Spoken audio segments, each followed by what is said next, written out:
The Age of Expectation, a chapbook for the ABC Slam Poetry Club, Part 1, The Human Condition. It's God, Isn't It?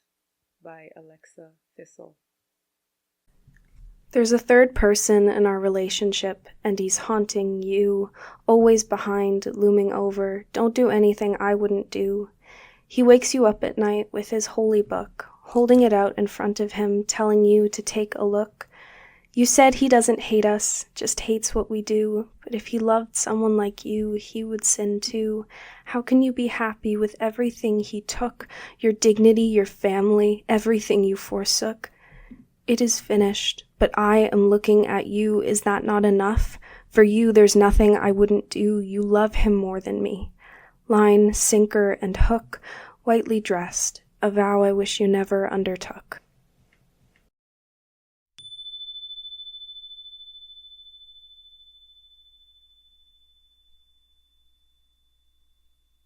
I Can Never Say Telemachus's Name Right, by Alexa Thistle. My father's father has been missing for 43 years. I have to think about it when I read the Odyssey. Like Penelope, like Telemachus, we are still waiting. I'm waiting for a man I never met, a native man on native land, except well past 20 years his home is still waiting.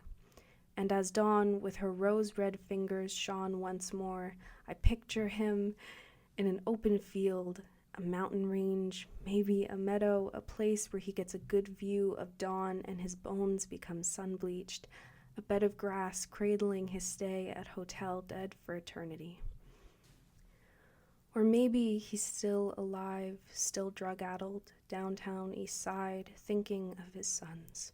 What happened to his Telemachus, sedentary, watching the waves, unrecognizable, covered in rags, nowhere near the man who once had fist covered in flesh and hand covered in hand.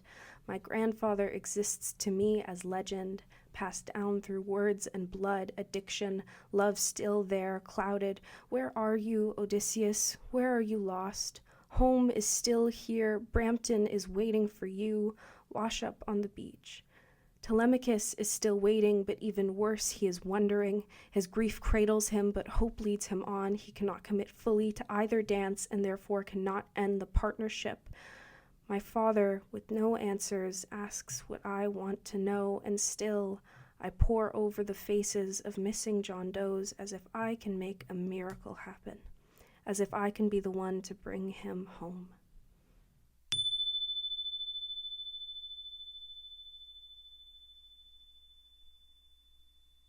Dear Odette, by Stella Xia. You were my first love. I know because I feel echoes of you in my second. The soft, insistent pining for forever. The blossoming visions of sun-dappled domesticity. It's really different this time, though. He's really different. With you it was innocent, pure. A descent into madness so slow that when I noticed the tether it was far too late. With him it's all roller coasters and alchemy and hot, volatile yearning. He speaks a different language, the one you were learning, the one I'm learning now. The more I love him, the more I miss you, or the more I love him, the more I miss who I was when I knew you. Scathingly 17, unapologetically naive and so sure of myself. I'm not sure of anything anymore, but I guess it was easier to be authentic when I didn't know how else to be. You know that version of me better than anyone, the same way that version of me knows you better than I do. You are her keeper, and she yours. To forget her is to lose you. To forget you is to lose her. Maybe I'm writing for two reasons. Sometimes when I write to him, I don't recognize the person in the words, which is to say love is transformative and I'm letting myself be transformed, even if I don't like who I've become. I'm sorry that it ended the way it did. There's a future we'll never see. Avant-garde apartment in Manhattan, rustic cafe in the Swiss mountains. I'd know all your favorite songs, your old hurts and new flames. I'd know how to take care of you better than I did before. I want to meet you again as the people we are now, wiser and sadder and kinder to ourselves. I would tell you, giggling myself stupid, that when he's with me he becomes light. But, Odette, you were my first love, and I've never forgotten anything in my life.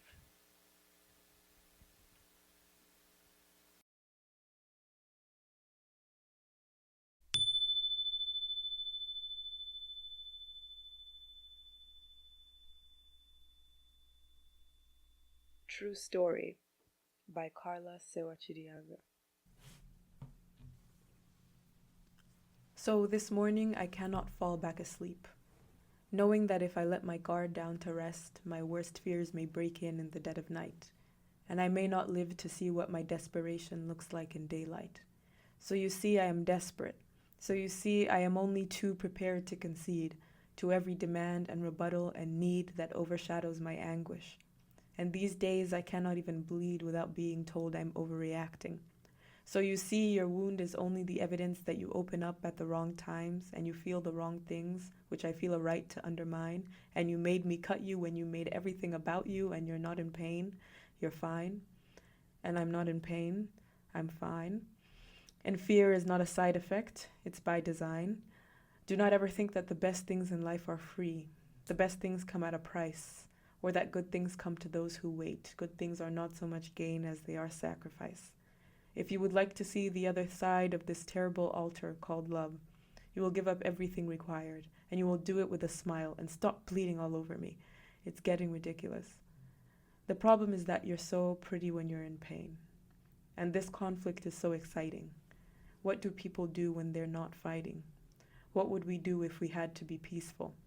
When the indignation we have in common is all that makes us equals, and the resolution at the end is all that makes us thankful.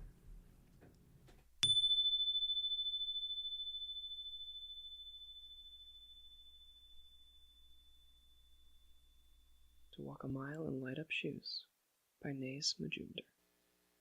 Silverfish seem as beautiful as the stars, the way earthquakes create mosaics on tar, or how dust is a canvas for you to draw art through only a simple change of heart.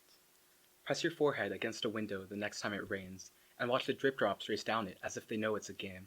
In traffic jams, seek out all yellow cars, or count all the airplanes you can see from afar.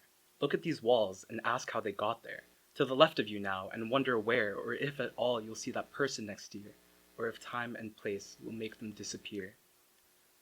Now raise both of your hands in front of your face, and make 2 L's just to be safe. Now look at your right and wonder what their favorite dinosaur is. Maybe a pterodactyl, triceratops, or tyrannosaurus? If Hot Wheels or Lego were more of their thing, if Barbies or Barney, if TV or books, if cats or dogs, Pokemon or Power Rangers, or if they were a fish, what fish would they be? Would they stay in the tank or swim out to the sea? Now, with the cherry on top, please look down at your knees. Ask what you can do for your inner child to be free. Look at a clock. If it has hands, don't read it. If told to sit still, feel allowed to fidget.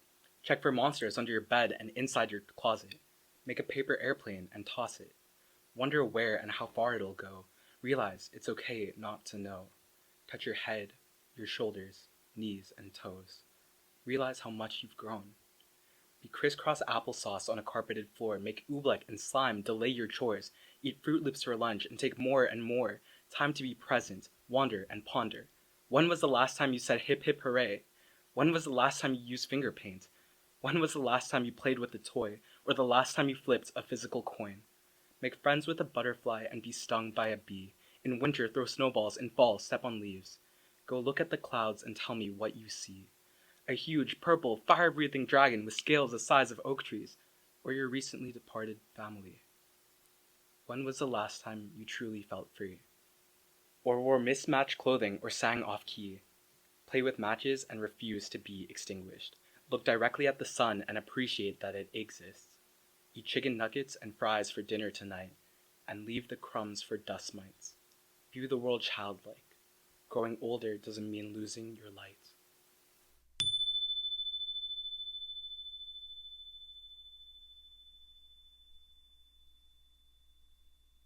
I Don't Want to Be a Downpour Anymore by Lian Lo. You remind me of my father, Please don't take that the wrong way, or the right way, or any way at all. You love me in the only way I understand. You say it every time you cook for me, or buy me food, or drive me to the hospital. I feel you love me desperately. The strain in your voice every time you ask me to stay. Why do you want me to when I'm pulling away? Do I remind you of your mother? I promise not to take it the wrong way, or the right way, or any way at all. Do I love you in the only way you understand? Intermittent intervals of affection, always with my bags packed, always ready to walk away. Do you see it in my eyes? How I am begging you to prove me wrong? Is it possible to fall in love a different way? Or will I keep running, crashing, burning, running away? I don't want to be like Mom and Dad.